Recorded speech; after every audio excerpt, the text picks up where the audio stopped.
I'm Lukey, career coach from Focus Inspired. In today's video, we'll be walking you through how to prepare for an upcoming job interview, step by step. Yay, you've got an interview. So what do? Well, first take a bit of time to congratulate yourself. Landing an interview is typically the hardest part or the most unknown of the job search. Next, you want to allocate some time. Chances are the interview is in a few days, a week, or at most 2 weeks away. And if your time scales are different, then you want to shorten or expand the time frames as appropriate. If you got the notification for the interview on Monday that is happening on Thursday, then you really want to plan. None of this winging it, and if it's meant to be, it'll be. If you want the job, practice. So grab your calendar from now until the interview and put in your static commitments like work or classes. Then look for time blocks for you to practice. That could be Tuesday after work, Wednesday morning, in between work and basketball. You might consider foregoing or shortening some of the regular commitments so you can practice interviews. If it's over the weekend, you don't have to take the entire weekend to practice, though you should allocate some time to show that you're serious about the job. Make sure to include some breaks and self-care. And if you want to take time Saturday and Sunday to practice, consider treating them like a full-time job with a bit of overtime. Take a break every hour or two and make sure you get some good rest. Now that you have some time allocated, start with the basics. Top 10 or 100 questions off of Google, especially the tell me about yourself questions. You'll want to get that response to at least an 8 out of 10. Then start with some research. Grab the job descriptions and highlight 2 to 3 characteristics or responsibilities that you find there. So they may talk about teamwork or collaboration or analytical skills or creativity. Pick 2 or 3 that are relevant for the job description. Find the key ones that are mentioned most often or multiple times.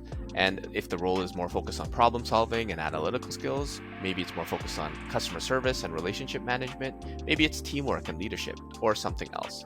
Pick a couple of them to incorporate into your tell me about yourself answer.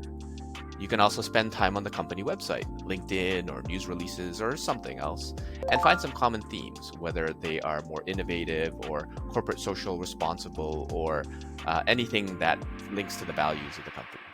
And if you're lucky and know someone at the company, then ask them about their experience and the culture. Take time to research anything and incorporate that into the tell me about yourself answer. Practice until it's an 8 out of 10, and practice so much that it doesn't seem rehearsed. As you practice the tell me about yourself question and other common questions, you want to grab the information you extracted from the job description and incorporate it into your answer. Plus, you want to work on your delivery, eye contact. Are you making enough? You want to aim for about 70%, and if you can do more, then great, and you don't have to aim for 100%. If you're below 50%, you'll look to improve. Smile and demonstrate some energy, as if you want to be there, as if you want the job. Make sure you have some sort of natural ending, especially if you're doing an online interview. Sometimes folks don't know if you finished answering or if it's lagging or something else.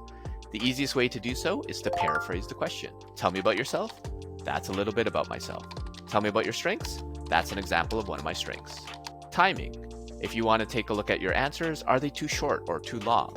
You want to aim for about 1 to 3 minutes. If you're below a minute, it seems like you don't have enough to say. And if you're over 3 minutes, you better have a great answer. You want to practice avoiding filler words, and that can be challenging at first, and the goal should be to minimize them, not necessarily get rid of them. Words like like, but. If you did 10 in your previous answer, try to do 9, 8, 7 in your subsequent answers. And with all of these different things, it can be challenging to work on all of them at the same time. So pick one to focus on, get comfortable with them, and replicate it so you can get it 8, 9, 10 times in a row. Then move on to the next thing. You can record yourself and use a tool to do some mock interviews. Once you've got most of the basic questions done, next you'll want to turn the job description into questions. Go to the responsibilities, requirements, and qualification sections and ask yourself, tell me about a time when you, bullet 1. Tell me about a time when you, bullet 2. And so on and so on and so on. And do that for every single bullet that you can from any of those sections. And there might be some other information hidden in the job description about what you'll do or what they're looking for, so don't just stop with the bullets. You can use the SHARE framework. The best answers typically have some sort of tangible example. And SHARE stands for situation, hindrance, action, result, and evaluate. Situation. What was the background? What were you doing? Was it your current role, your last role, during school? Were you a manager, part of a team, or on your own? Any important context that they need to know. H is hindrance. What was the problem? What did you have to deal with? Or the reason you had to deal with something? Add some emphasis on the impact and the relevance. A is action. What were the things that were done, and more specifically, what did you do? Make the actions aligned with the hindrance and impact you just described. And R is result. What happened? What was the outcome? Did it go well? Did it turn into something awesome? Then E is evaluate. You want to tie it all in together and indicate how it adds value to the company or the role. And finally, as you're doing all of these questions, that should be most of your practice, you'll also want to prepare some questions for the interviewer. This is an often overlooked part of the interview. Questions show that you're interested in the job. At the very least, you need to ask, what are the next steps, and when can I look forward to hearing from you? You can use some of the research you did when preparing for the interview at the beginning to find areas of curiosity.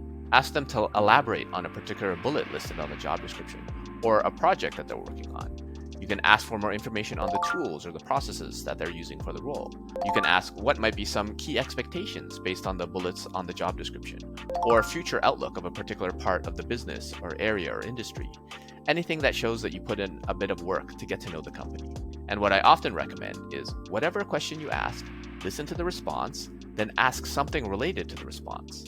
Can you tell me more about whatever they said? Now, the questions you don't want to ask are about hours, salaries, benefits, vacation, and breaks. You can ask those questions when you have the offer. So that's what you'll want to do to prepare for an interview step by step. First, allocate time. Second, start with the basics. Third, practice your delivery. Fourth, turn the job description into questions. And fifth, prepare questions for the interviewer. This video was brought to you by me and Stuff I Wish I Knew Earlier, advice I'd give to my younger self. Get it on Amazon and other online retailers in ebook or print format. Link in the description below.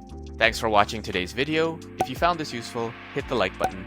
Let me know if you have any questions or what you're struggling with in your job search or your career. And feel free to connect with me on LinkedIn. Don't forget to subscribe for more tips on jobs, careers, and life. And YouTube recommends that you check out these videos next.